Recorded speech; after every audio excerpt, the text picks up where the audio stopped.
Welcome to Thanu cooking. இப்போ வந்து நான் சுழியம் செய்ய போகிறேன், வாங்க பார்க்கலாம். இந்த எல்லாம் உருட்டி வச்சுட்டேன். நேற்று வந்து கொழுக்கட்டைக்கு ஈடு செஞ்சோமா, அதில் கொஞ்சம் மீதம் இருந்துச்சு. அதை வேஸ்ட்டு பண்ணாமல் இப்போ சுழியம் நான் செய்ய போகிறேன்.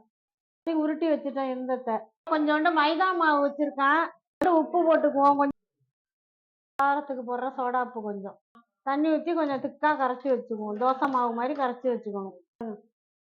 இந்தமாரி தோசை மாவு மாதிரி கரைச்சி வச்சுக்கலாம். கரைச்சி வச்சுக்கிட்டோம்னா போதும். போட்டுருவோம். இப்படியே நினச்சி எண்ணெயில் போட்டுருவோம்.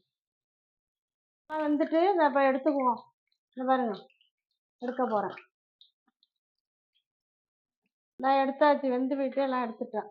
இந்த ஈடை இந்த அப்படியே சுழியனா பண்ணிட்டேன் பார்த்தீங்களா. இது மாதிரி வேஸ்ட்டு பண்ணாமல் ஏதாவது நீங்களும் பண்ணி பிள்ளைங்களுக்கு கொடுத்துருங்க. வேஸ்ட்டு பண்ணாமல் நம்மளே சாப்பிட்றலாம். இந்த வீடியோ பிடிச்சிருந்தா ஒரு லைக் பண்ணுங்கள், சப்ஸ்கிரைப் பண்ணுங்கள். பாய்.